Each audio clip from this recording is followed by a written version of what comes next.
Assalamualaikum warahmatullahi wabarakatuh dan selamat pagi, salam harmoni hukum. Jumpa lagi kita pada sebuah episode yang sangat menarik untuk kita bincangkan dan tentunya hal ini tidak terlepas dari persoalan-persoalan yang berada di sekeliling kita dan memantik isu-isu hukum yang tentunya bisa menjadi pembelajaran bagi kita semua. Dan pada kesempatan hari ini kita akan berbicara bagaimana memahami hukum kekerasan dalam rumah tangga dan kemudian lahirnya gugatan cerai. Sahabat Harmoni Hukum, sebagaimana kita ketahui dalam 1-2 pekan terakhir ini kita diriuhkan kembali dengan kasus-kasus KDRT yang terjadi di sekeliling kita, dan pada saat yang bersamaan hal tersebut juga menimpa public figure. Dalam hal ini saya inisialkan saja namanya LK, atas dugaan kekerasan dalam rumah tangga yang dilakukan oleh suami LK yang bernama RB.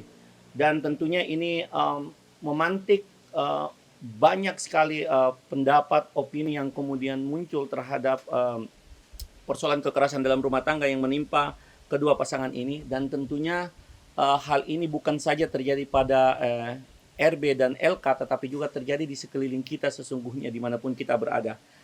Dan pada kesempatan yang berbahagia ini telah hadir di tengah-tengah kita seorang ahli, atau ya kita bisa bilang ahli lah, karena memang kesehariannya beliau mengajar hukum Islam tentunya, dan dalam keseharian juga beliau adalah Ketua Unit Konsultasi dan Bantuan Hukum Fakultas Hukum Unhas, Bapak Ahmad SH.MH.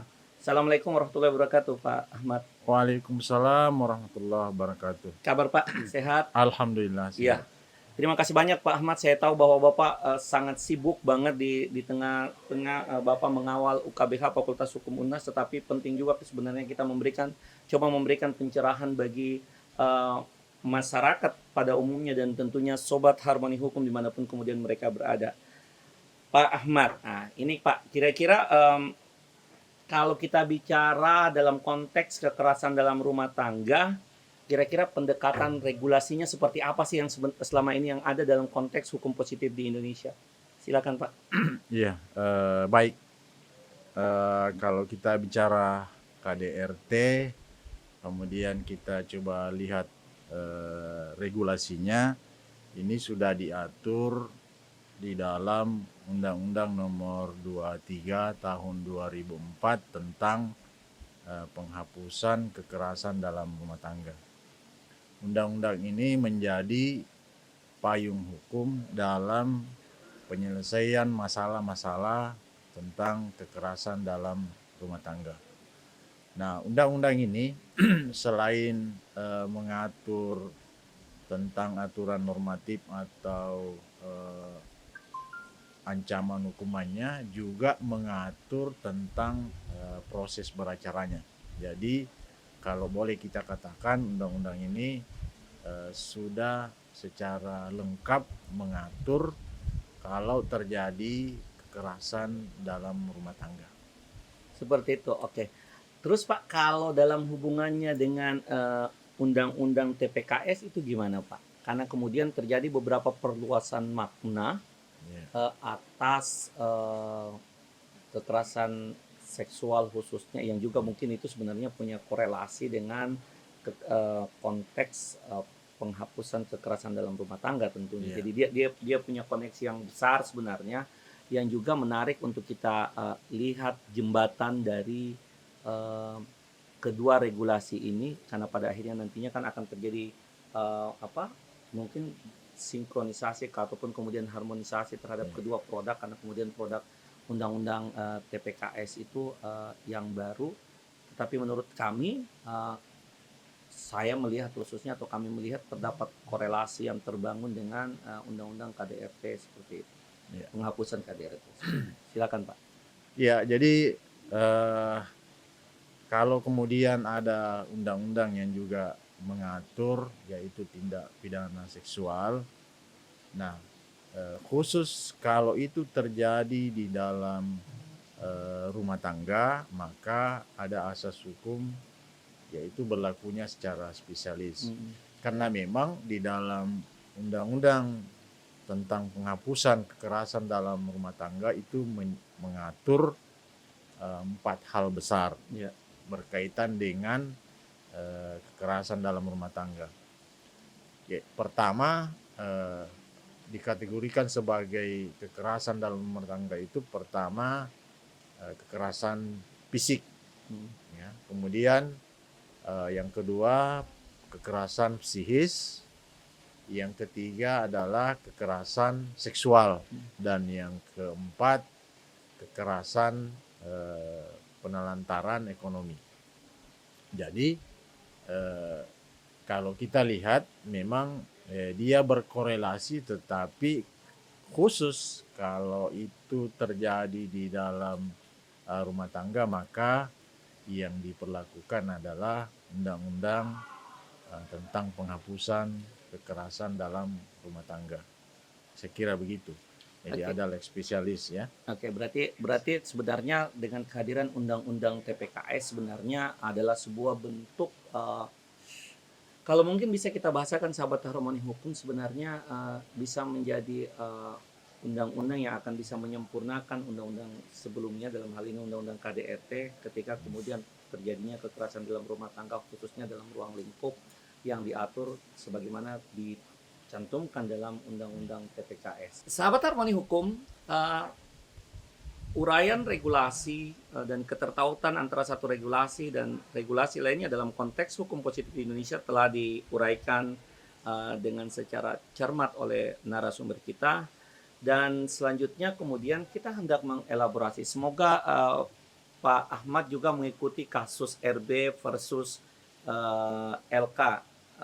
Pertanyaan sederhananya, Bapak nonton nggak atau lihat nggak kasusnya si RB dan LK, Pak? Iya, kebetulan sempat menyimak berita yang disiarkan oleh televisi, juga sempat membaca secara online, ya, permasalahan yang terjadi di antara LK dan RB.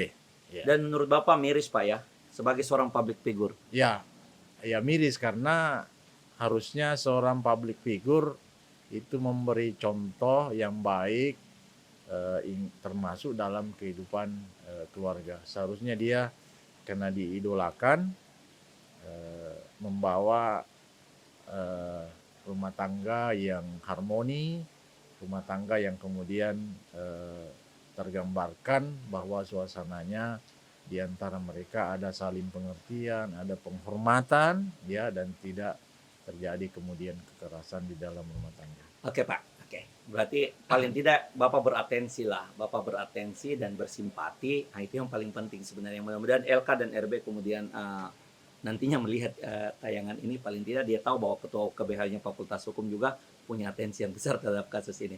Pak, ini kira-kira menurut Bapak, berangkat dari kasus LK versus RB dan sebenarnya kasus-kasus lain yang berhubungan dengan kekerasan dalam rumah tangga yang terjadi di Indonesia pada umumnya, termasuk kita di Sulawesi Selatan, menurut Bapak pemenuhan unsur tindakan KDRT ini, kalau merujuk ke regulasi yang sudah Bapak kemukakan tadi di segmen sebelumnya, itu harus seperti apa dan terelaborasinya seperti apa, supaya bisa menjadi pemahaman dan pengetahuan bagi sahabat harmoni hukum dimanapun mereka berada, bagaimana kemudian mereka bisa memilah dan kemudian mencoba mensegregasi, menurut saya, pemenuhan unsur dari dugaan atau kemudian dugaan terjadinya kekerasan dalam rumah tangga. Silakan, Pak. Ya, baik. Jadi sesuai dengan berita di media, ya, bahwa suami dari LK ini telah melakukan kekerasan secara fisik, ya. Nah, dia dilaporkan berdasar dugaan tindak pidana yang diatur dalam Undang-Undang Penghapusan KDRT pasal 44 ayat 1. Jadi pasal 44 ayat 1 itu mengatur tentang kekerasan fisik. Nah, kalau kita membaca pasal sebelumnya, kalau tidak keliru pasal 6, ya. Di situ yang dikategorikan sebagai kekerasan fisik itu yang kemudian menyebabkan rasa sakit, atau jatuh sakit atau luka berat. Nah, rasa sakit kemudian jatuh sakit atau luka berat ini biasanya kalau misalnya ada laporan atau pengaduan ke pihak berwenang, biasanya pihak berwenang meminta untuk dilakukan visum et repertum. Jadi berdasar visum itulah di situ akan tergambar sampai sejauh mana kekerasan fisik yang dilakukan oleh terduga atau terlapor, ya, sampai sejauh mana kemudian menimbulkan rasa sakit, ya, jatuh sakit atau luka berat. Di visum itulah akan tergambar. Karena itulah kemudian dalam praktek selalu kalau terjadi kekerasan, ya, inkasu kekerasan fisik pada pasangan, ya, selalu dilakukan visum et repertum. Karena itu juga nanti menjadi salah satu alat bukti kalau kasus itu berlanjut sampai ke persidangan. Kan ini kita dengar kabar terakhir LK mencabut laporan, Ya, sehingga penahanan terhadap RB. suaminya RB itu ditangguhkan oleh pihak kepolisian. Ditangguhkan Pak ya? Ditangguhkan. Ditangguhkan. Ya, ditangguhkan. Itu yang perlu diberikan penekanan kepada sahabat harmoni hukum dimanapun mereka berada. Karena menurut saya yang paling terpenting ketika dia ditangguhkan itu berbeda. Bahwa ketika dia dicabut, laporan itu dicabut oleh LK dan kemudian kasusnya selesai. Ya. Karena ini kita bicara sifat, kalau boleh dijelaskan mungkin kepada kami dan kepada sahabat harmoni hukum, sifat deliknya ini seperti apa sih Pak untuk KDRT? Ya, kalau sifat delik itu kan di dalam undang-undang penghapusan KDRT ada delik biasa dan delik aduan. Betul, betul.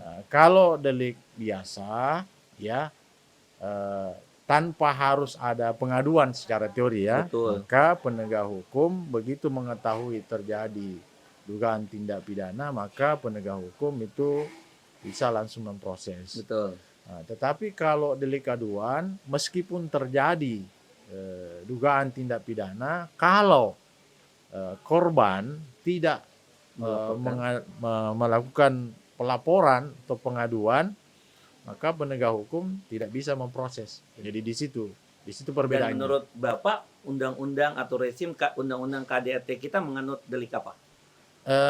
Ya kan tergantung dari dugaan tindak pidana yang dilakukan. Kalau didasarkan pada pasal 44 ayat 1 seperti yang dilaporkan oleh LK terhadap LK RB. itu delik biasa. Delik biasa. Delik biasa. Ya. Sementara yang lainnya itu misalnya kekerasan psikis atau dibawanya Itu lagi jadinya delik penelantaran delik aduan. Ya, Ah, jadi ini ada perbedaan di sini, Ya. ya. Itu yang maksud kami diberikan penekanan Pak Ahmad. Kenapa? Karena kemudian ini supaya teman-teman sahabat harmoni hukum, khususnya mereka yang bukan atau tidak berlatar belakang hukum untuk memahami dan bisa membantu mereka untuk memotret kasus yang menimpa LK versus RB. Karena ini kan persoalan bukan persoalan gimmick atau bukan juga persoalan prank sebenarnya, tapi memang benar-benar kejadiannya terjadi, Pak Ahmad. Iya, Ya. betul. Sahabat harmoni hukum, ya semakin menarik ya sebenarnya kita menyoal persoalan kekerasan dalam rumah tangga, karena sebenarnya adalah persoalan yang sangat dekat dengan sekeliling kita, yang sesungguhnya hampir setiap detik sebenarnya itu terjadi sebenarnya. Jadi bentuk-bentuk kekerasan yang sifatnya domestic violence begini sebenarnya banyak sekali kita temui. Nah ini kebetulan kita lagi berbincang dengan narasumber yang memang sangat tepat. Pak, ini ngajarin kita dong, sahabat harmoni hukum juga. Kalau kita mau, ini kan kemarin ada sempat untuk kasusnya LK dan RB, kemudian LK mengajukan gugatan, sampai kemudian dia ada dalam tanda petik untuk menjauhkan gugatan cerai akibat adanya kekerasan dalam rumah tangga yang dialami.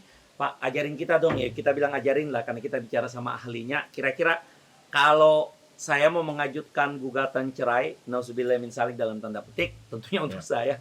Kira-kira prosedur pengajuan gugatan cerai itu dalam praktik, karena Bapak ini saya tahu banget punya pengalaman sebagai lawyer, meskipun dosen di Fakultas Hukum, tapi kapasitas lawyernya sudah nggak bisa dipandang enteng karena sudah main di Jakarta, menangani beberapa kasus di beberapa provinsi. Jadi saya kira mungkin cocok lah untuk berbagi kepada kami. Silakan Bapak. Ya, jadi kan begini, di dalam undang-undang perkawinan ya tidak ada perceraian tanpa dilakukan di persidangan. Nah, kemudian diatur lebih lanjut pengajuan perceraian itu harus didasari oleh alasan-alasan yang dibenarkan oleh undang-undang. Nah, sekarang kalau kita persempit masalah ini terhadap dua public figure ya, LK dan RB ya, RB. Kalau LK mau mengajukan perceraian itu namanya gugat cerai ya, gugat cerai. Karena kompilasi itu membagi dua jenis perceraian. Cerai gugat itu adalah cerai yang diajukan oleh pihak istri atau perceraian itu dikehendaki oleh pihak istri. Kemudian yang kedua ada cerai talak.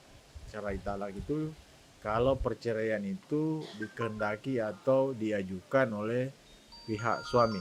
Ya. Ya.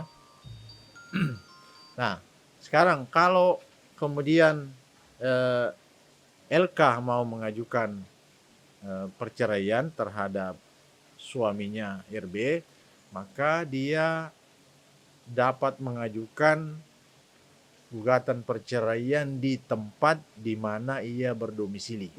Di mana ia berdomisili. Di dalam gugatan cerainya itu diurai alasan-alasan yang mendasari kenapa kemudian LK mengajukan gugat cerai terhadap suaminya RB. Ya. Nah, kalau alasan-alasannya itu dibenarkan dan dalam praktek itu namanya terbukti atau fakta hukum kemudian menunjukkan bahwa benar ya dalil-dalil gugatan atau alasan-alasan gugatan si LK itu terbukti, maka ya tentu majelis yang mengadili atau menyidangkan perkara itu akan mengabulkan gugat cerai yang sekiranya itu diajukan oleh LK. Jadi diajukan di tempat kediamannya LK, ya. Oke. Ya. Nah, berbeda kalau misalnya kebalikannya. Ya. Nah, jadi namanya cerai talak. Ya, bentuknya permohonan, tetapi sesungguhnya di dalamnya terjadi juga sengketa atau berlawanan antara dua pihak. Kalau permohonan itu harus diajukan, ya permohonan cerai talaknya harus diajukan di tempat kediamannya si istri atau LK. Jadi ini perbedaannya ya. Kalau cerai gugat tetap diajukan di tempat kediaman si istri sebagai bentuk penghormatan undang-undang terhadap perempuan, sehingga diberi keistimewaan ya. Keistimewaannya itu kemudian mengecualikan asas dalam beracara, yaitu asas forum rei. Nah, asas forum rei itu kan mengajarkan semua gugatan itu diajukan di tempat kediaman tergugat. Tetapi dalam perkara cerai gugat justru sebaliknya, diajukan di tempat kediaman si penggugat, dalam hal ini istri. Ya, terima kasih banyak Pak Ahmad untuk penjelasan yang sangat sistematis, dan tentunya ini sebenarnya sebuah pembelajaran ya, pembelajaran, dan mudah-mudahan media channel Harmoni Hukum terus bertumbuh berkembang dan pada akhirnya akan memberikan kontribusi yang baik kepada masyarakat secara umum. Sahabat Harmoni Hukum, segmen ini adalah sebuah ending dari bincang kita tentang memahami hukum, khususnya dalam konteks kekerasan dalam rumah tangga, dengan uraian yang telah disampaikan oleh Bapak Ahmad SH MH. Dan bagi sahabat Harmoni Hukum dimanapun Anda berada, jika suka dengan channel ini, maka jangan lupa di subscribe, di like, komen, dan tentunya yang paling terpenting adalah terus di share, dibagikan, sehingga kemudian kita bisa bersama-sama terus belajar dan semakin belajar untuk semakin cerdas memahami hukum. Terima kasih banyak Pak Ahmad atas waktu di tengah-tengah kesibukan Bapak yang sangat luar biasa, apalagi di akhir pekan ini kami harus mengambil waktu Bapak untuk 10-15 menit. Terima kasih banyak sekali lagi mewakili teman-teman Harmoni Hukum sudah berkesempatan. Dan masyarakat damai, ciao.